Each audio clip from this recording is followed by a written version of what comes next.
Hi, welcome to this webinar where we'll be talking about the RISE project and the devolved funding call. The RISE project is funded by the UKRI in conjunction with SPRITE and Salient and NSEC, and in relation to the Safer Streets mission, Violence Against Women and Girls. So in today's webinar, I'll give a brief introduction to the RISE project, and then Jill will talk through the context to the call and the expectations, some of the priorities of the call. Mark will talk through the application process, and then there is a Q&A not included in the webinar, but it's all been written up, transcribed on the website for you, so you can have a look at those on there. So I'm Rose Broad. I'm the Professor of Criminology at the University of Manchester and the PI in this project. Jill? Hello everybody, I'm Jill Apter. I'm the Challenge Director at UKRI. I'll tell you a bit more about it. And hello everyone, I'm Mark Elliott. I'm SPRITE Director and Data Science Professor at the University of Manchester.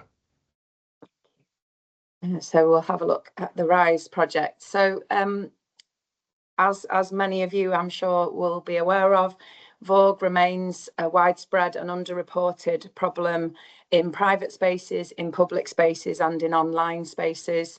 And the government's Safer Streets mission aims to halve violence against women and girls within 10 years. So the RISE project is associated with that. It's an interdisciplinary programme led by SPRITE and VAWG experts at the University of Manchester. So we've got several priority areas which are guided by the Safer Streets mission, and they're available on the website as well, and Jill will talk through some of those. We're hoping to attract projects in these areas to fund through the devolved call. I won't go through them because Jill's going to talk about the priority areas, but there's a link here on the slides if you want to have a look at them in more detail. I'll hand over to Jill to do that. Thank you very much. So hello everybody. I'm here to talk about this particular call, but it's part of a wider programme. So the next few slides explain a little bit more about what's coming over the next few years and how these fit together. And it tells you a bit about the tone and purpose of this particular funding opportunity. So, you know, the government has its 5 missions. The Safer Streets is one of them. As Rose says, there's an ambitious target to halve knife crime, halve violence against women and girls, and build public confidence and trust in our justice system. And so across the whole programme, we have a package of funding which is about £500 million, and it's across all of the different challenges. And we're at the stage now where we have some investment at the moment, which is what you are interested in for this call. But this is a programme that runs through to 2030. So there is some additional larger funding coming on stream in due course. Shall we move to the next slide? Just a kind of this idea of what this funding and investment is. This is about an ambitious, innovation-focused programme. So the head of it is the Secretary of State for DCIT, and this is particularly Patrick Valence's programme. So we are looking for work which is innovative, that develops very clear outcomes, is very tangible, and it delivers within that period of time.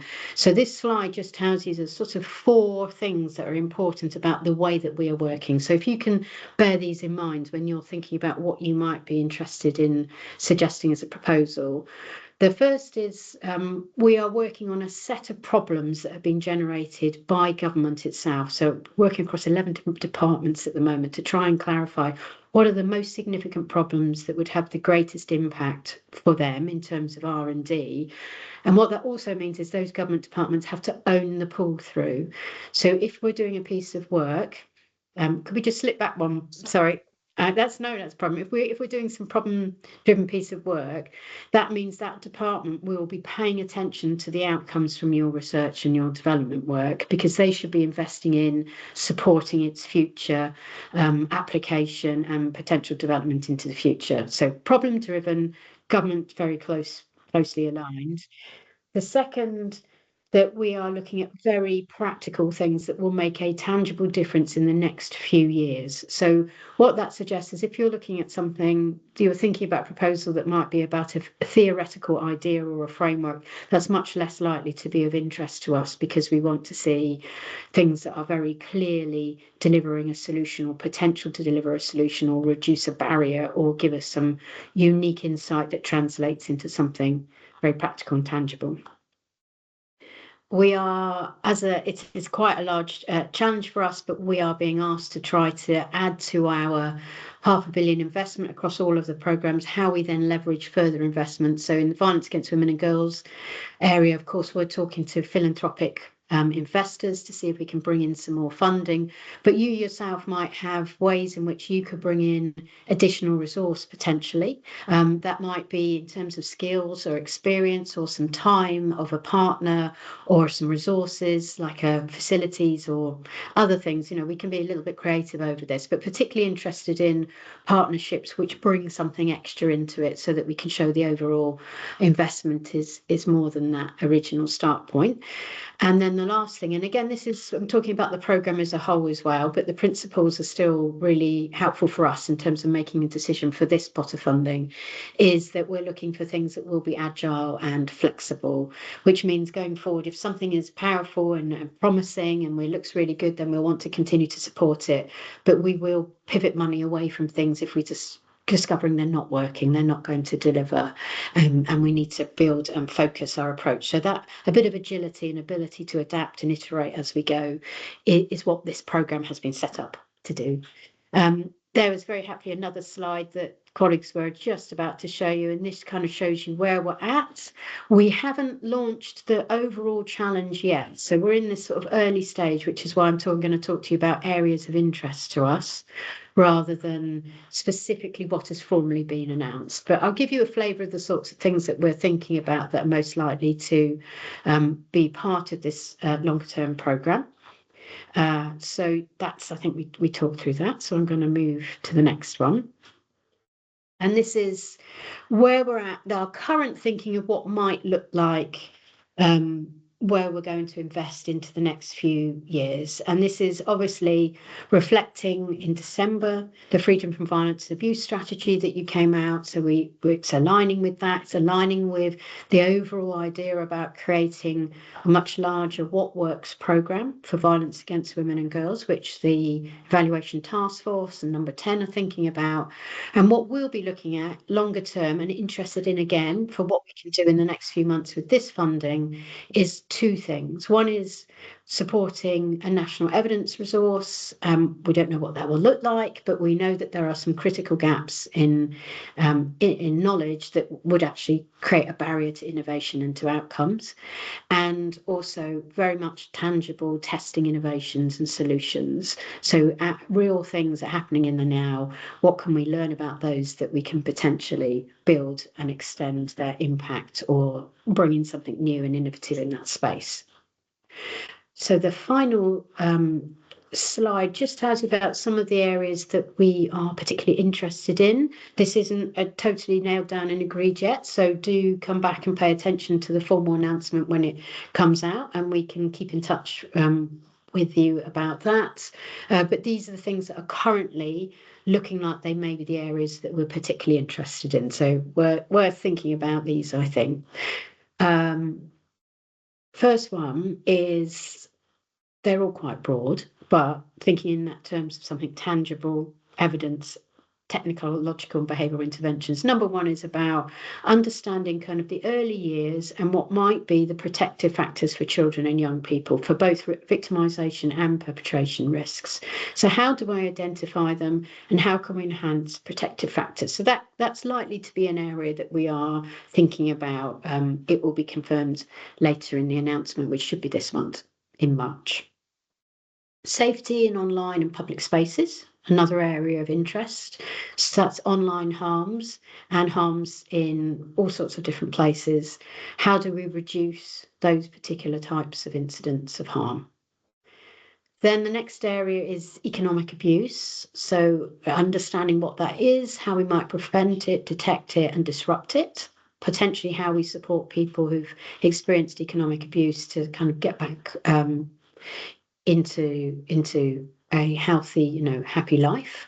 And then the last one is working with victims and survivors' experience of the criminal justice process and what could be done to help people feel that they're more confident and satisfied with the process, and that they feel more able to stay within the criminal justice and prosecution processes. So those are the 4 areas we're thinking about at the moment, particularly interested in all of those. Practical, very outcome focused, interested in this. If you're making suggestions for this particular pot of money, please make it a standalone piece. So once we start reading it, if it's a sort of looks brilliant and then we realise actually there's only a tiny part of your proposal would come into this funding and you're actually asking for something to be given additional funding or longer period of time, please try to avoid doing that. Give us a standalone something that would be really helpful in these sorts of areas and kind of gives us that general approach that we outlined today. So I'm gonna just check in with my colleagues who are on this with me to say, is there anything you think I should have added to that? Does that all make sense to you? Yeah, that's great. Thank you. Giving me there's the lots of thumbs up. information on the website too. Yeah, thank you very much. Thank you. And Mark's going to talk through the application process. Okay, so just to talk through the application process and the timeline. So very straightforward. Create a University of Manchester Flexi Grant account. There's a link on the website.